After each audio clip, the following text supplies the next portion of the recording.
Welcome to another Ryan Sports Views. Tonight, I am recapping Match Window 5 of the CONCACAF Octagonal World Cup qualifiers and basically just wrapping it up in a whole little bow, the whole Octagonal, honestly, because we have all 5 match windows done. We have an Intercontinental Playoff recipient. We have 3 automatic qualifiers in CONCACAF, and tomorrow's the World Cup draw as well. But we will go over every match day.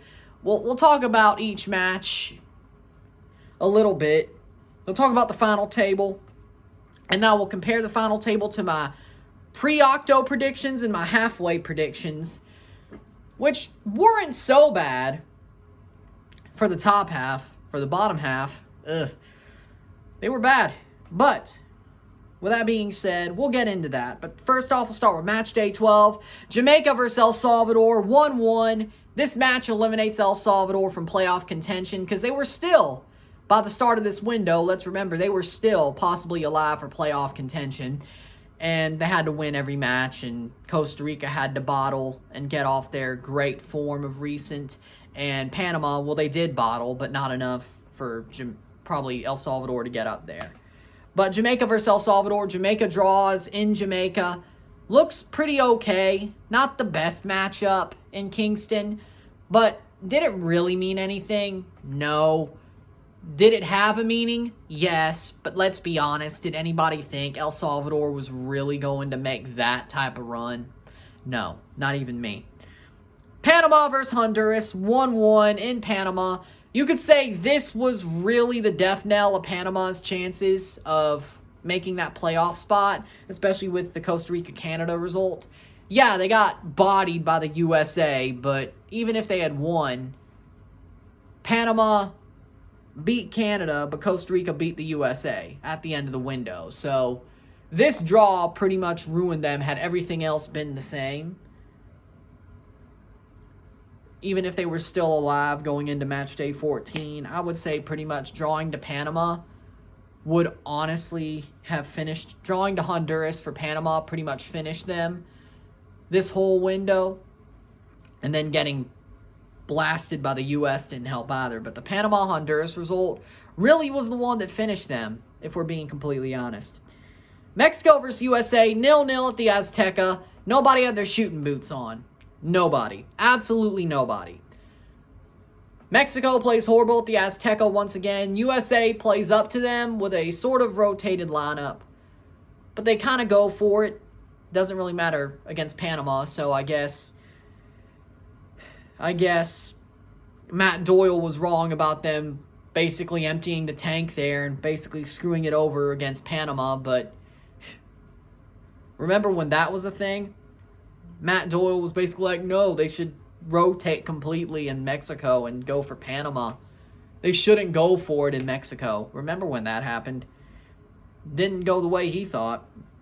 Next up, Costa Rica 1, Canada 0. Costa Rica, they get the goal from Celso Borges in Costa Rica. They're on a great run, and they're basically unbeatable at home. Canada, they press. They're down a man, but they keep pressing. They have great offensive play, but it's just not enough for Canada to score that one goal to tie it up and keep their unbeaten record alive. And by every result, they would have qualified that night had they just tied. But they couldn't score on Keylor Navas. Keylor Navas stood on his head with some help of the posts and the Costa Rican defense, and they got that win to start off a great window for them. Then match day 13, Canada 4-0 over Jamaica. They qualify in style in Canada at BMO Field, as we expected them to do. The good thing about this window for Canada is they basically had everything done by the start of this window. So even if it was a bad window, which it was, compared to everything else, still didn't really hurt Canada. And I guess it's better to have a bad window now than have a really bad World Cup. Because the Nations League would still... Say Canada did go undefeated, okay? It'd be like the Nations League, they beat those 2 teams. Your head is absolutely giant. And then they go into friendlies. Say they go into friendlies and they beat a team like Italy. and then maybe they lose to another European side or African side, or maybe they play an African or CONMEBOL side and win. Say they play like 4 friendlies and they have a pretty positive record in those except for one, but they're like, that loss, it's just a friendly, and then they have a horrible World Cup because of it. Maybe it's better that they lost and just had the 3 points from BMO. Maybe. But they do qualify in style. A pretty great win for the Canadians. Dominant every which way. Amazing on scoring goals and just playing the ball forward. It was no question they'd win that game. El Salvador won. Costa Rica 2. Costa Rica keeps their 9-point window hopes and intercontinental playoff hopes alive. Well, they at least clinched the playoff with this win because USA versus Panama. But Costa Rica win the match late on against El Salvador in El Salvador. Amazingly played by Costa Rica. They put it all out there, and a great win by the Costa Ricans. Panama, USA, 5-1 for the USA in Orlando. USA does enough to basically be on the doorstep of qualifying. They clinched the playoff with this win. They clinched the playoff with that win and pretty much clinch a top 3 spot unless they had lost by 6 to Costa Rica, which the way they played that game looked like it was possible for a second there. But USA do the job. They basically qualify automatically against Panama. Great win. Christian Pulisic with a hat trick. Amazingly played by the USA. Then finally, Honduras versus Mexico. Mexico goes to Honduras. Hasn't won there in ages, but Honduras is so damn bad that they should change that history, and they do. By the skin of their teeth, 1-0, but they do change that history. They win in Honduras at San Pedro Sula. Amazing win by Mexico. Okay, it wasn't really amazing, but it was just Mexico being Mexico, right? Then match day 14, Panama versus Canada, 1-0. Panama was way more deserving to win that match. They played with honor. They played with fight. Canada played a B team thinking they'd get a dejected Panama, and they were wrong. And that's why they lost. They thought they would get a dejected Panama instead of a up for it Panama, even though they were out already. No matter what were the result of this game, and Panama deserved to win. Canada took them lightly and lost. And it's hard to win in Panama because they've won 17 or have had 17 straight games unbeaten at home. So this should have been expected for Canada, and it was a 1-0 win for Panama, and well-deservedly so. Canada's worst game of the Octo by far. Costa Rica versus USA, 2-0. Still puts Costa Rica in the Intercontinental Playoff, but a kind of embarrassing, anticlimactic way for the U.S. to qualify automatically. Didn't really play well, honestly. They got owned by a youth side, pretty much a Costa Rica B team. They took everybody out because they didn't want their players to get yellow carded and get knocked out for the Intercontinental Playoff. And U.S. still got owned down in Costa Rica by a B side, by a weaker Costa Rica that honestly, if they have so much talent, they shouldn't have. They still qualify automatically because it wasn't enough goals for them to blow that, but still sort of embarrassing, to be honest. It really was. Then, Mexico versus El Salvador, 2-0. Easy as you like at the Azteca for Mexico. They easily won the match. They finished second. They hopped the U.S. with that result. El Salvador was completely done. No question about it. Jamaica versus Honduras. Jamaica beats Honduras 2-1 in their final game. The game means absolutely nothing, but Jamaica beats Honduras like they should. They don't get embarrassed on their last match. They get thrown a softball and they take it. So, the final table is as follows. 8th place, Honduras. 0 wins, 4 draws, 10 losses, 4 points, 7 goals for, 26 goals against, minus 19 goal differential. El Salvador in 7th, 2 wins, 4 draws, 8 losses, 10 points, 8 goals for, 18 goals against, minus 10 goal differential. Jamaica in 6th, 2 wins, 5 draws, 7 losses, 11 points, 12 goals for, 22 goals against, minus 10 goal differential. Panama in 5th, the last spot before the Intercontinental Playoff. 6 wins, 3 draws, 5 losses, 21 goals for, or 21 points, 17 goals for, 19 goals against, minus 2 goal differential. 4th place, the Intercontinental Playoff will go to Costa Rica, of course. 7 wins, 4 draws, 3 losses, 25 points, 13 goals for, 8 goals against, plus 5 goal differential, but they finished 4th on goal differential because the USA has the same record of In third place, the USA, 7 wins, 4 draws, 3 losses, 25 points, 21 goals for, 10 goals against, but a plus 11 goal differential puts USA in third over Costa Rica. The first automatic spot goes to the USA, or I guess the third automatic spot, if that's the way we're reading it. Second place goes to Mexico, 8 wins, 4 draws, 2 losses, 28 points, 17 goals for, 8 goals against, plus 9 goal differential. But Canada tops Mexico on goal differential. Canada's in first place, 8 wins, 4 draws, 2 losses, 28 points, 23 goals for, 7 goals against, plus 16 goal differential. Canada with the least goals allowed in the Octagonal. Best defensive record in the Octagonal.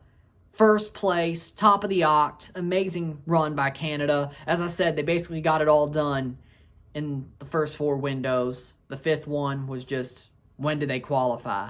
So, no problem there. Mexico gets the second automatic spot. Canada gets the first automatic spot. We got 4 teams in CONCACAF. Costa Rica plays in June against New Zealand. New Zealand won their match against Solomon Islands. Bill Tuiloma had a masterclass there of the Portland Timbers, by the way. We will cover that match in June, as long as nothing overtakes it, but it's in the morning, afternoon, because it's in Qatar. We should be able to cover it, even if Canada plays a Nations League game or something else is happening. We should be able to cover both, is what I'm saying, if there's 2 matches, depending on the time frame, but it's Nations League. I'm sure it'll be a little bit later. Maybe it'll just be a live for the Costa Rica-New Zealand playoff, but we shall see.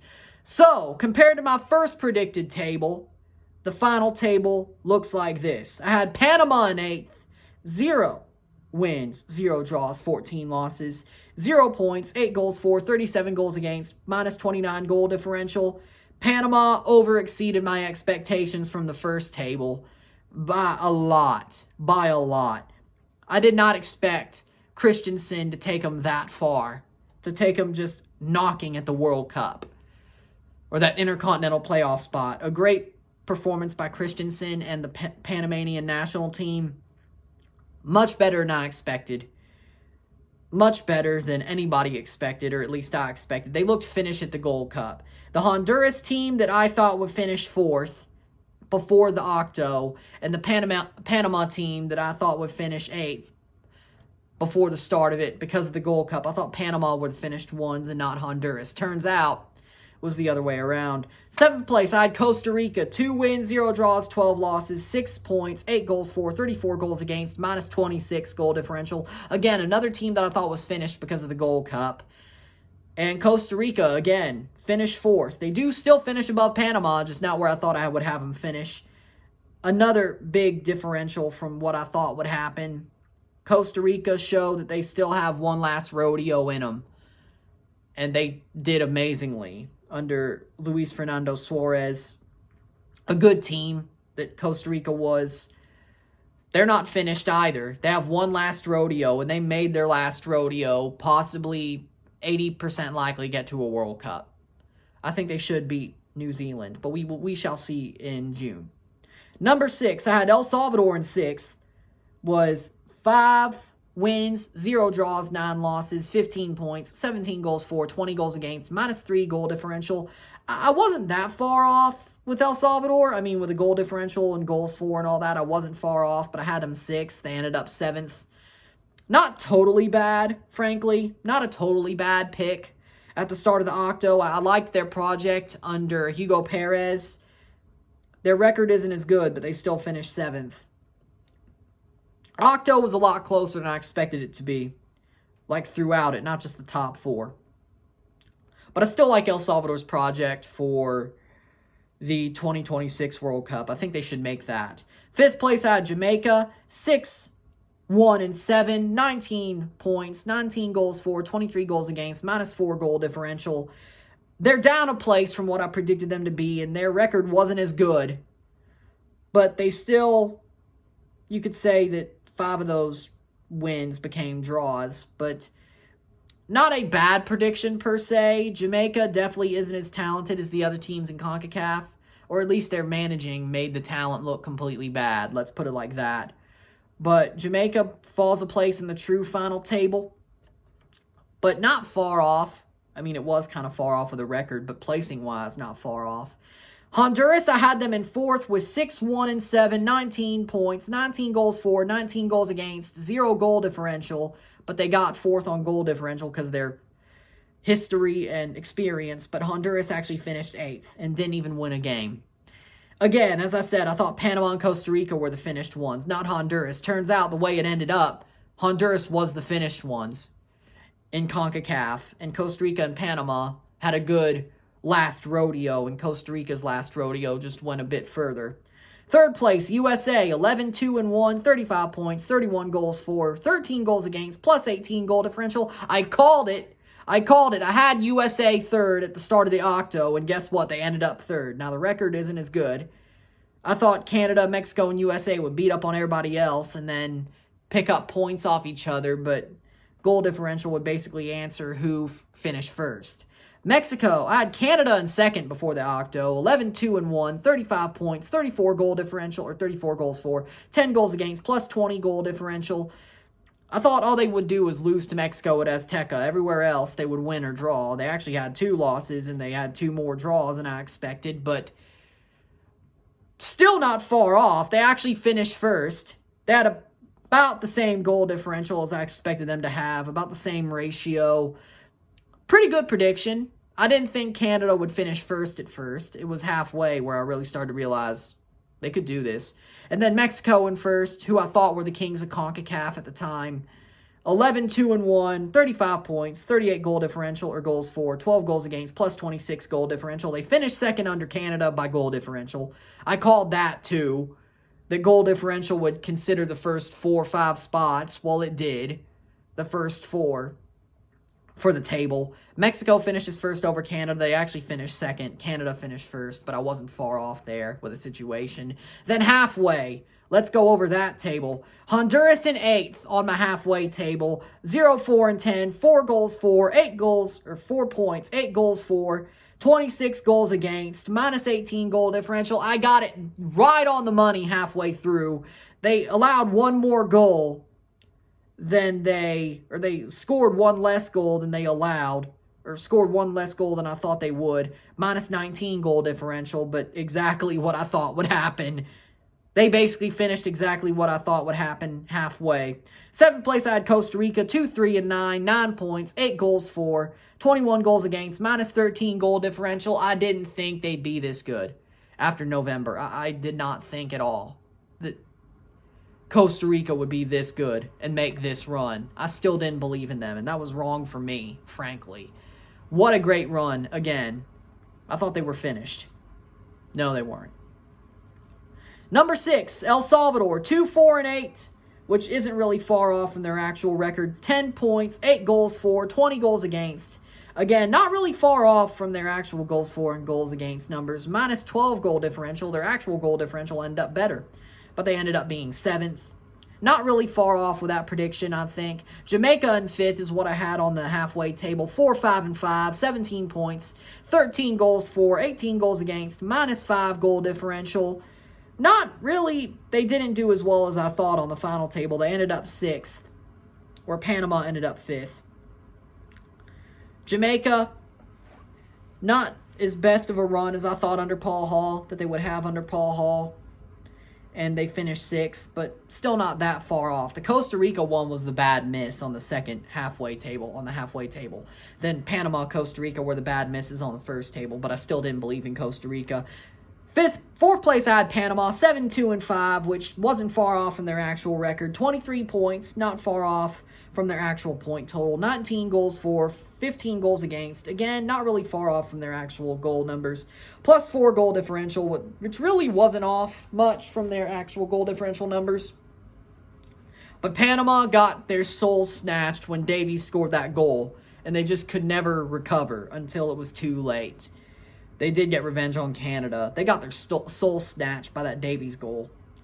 Costa Rica actually finishes 4th. Mexico I had in 3rd after the first, or the halfway table. 8-3-3, which isn't far off from their actual record. 1 more draw. 27 points, 1 more point. 21 goals for, actually less goals for. 10 goals against, 11 goals against, 1 less goal against, plus 10 goal differential. -1 on the, or actually no, 17-8, so it was actually lower for Mexico actually, but one less goal on their goal differential, +9 instead of +10.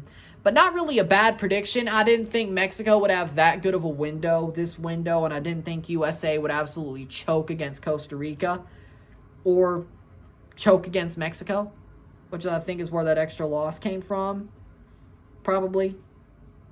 I thought USA could probably win 1-0 down in Azteca. But USA, 9-3-2. Yeah, that's probably where it came from. And probably Costa Rica, I guess. 30 points, 24 goals for, 10 goals against, +14 goal differential for the USA. Had them in second instead of Mexico, but Mexico makes a late jump to jump over them on the table. Not really far off on everything for the USA. 5 less points, 3 less goals for, 1 less, same goals against, but -3 on the goal differential instead of 14. And then finally, Canada, I had them first, 10-4-0, still thought they'd go undefeated. 34 points, 26 goals for, 6 goals against, +20 goal differential on the halfway table, which they still finished first, but they didn't go undefeated. And they really didn't look like they do well in those last 2 away games. But they still finished first, so I was right about that halfway through, and they still got close to first in my first table. So with all that being said, if you like this video, hit that like button, hit that subscribe button, hit that join button, or that link in my description to become a YouTube member. $1.99 a month or $4.99 a month. Anything's appreciated. Help support the channel. Be awesome if you do. Send super chats on the live streams. Comment on this video. Put this in playlist. Share some friends and family. All that great stuff. Tomorrow, I will be live for the World Cup draw, and I will review it. I will recap it once it's over. I will be back for that. I'm Ryan, and I'm out. Peace. See you tomorrow morning. It ain't much longer. Let's have some fun. I'm Ryan, and I'm out. Peace. See you later. Qualifiers are over. It's time for the real stuff. Peace.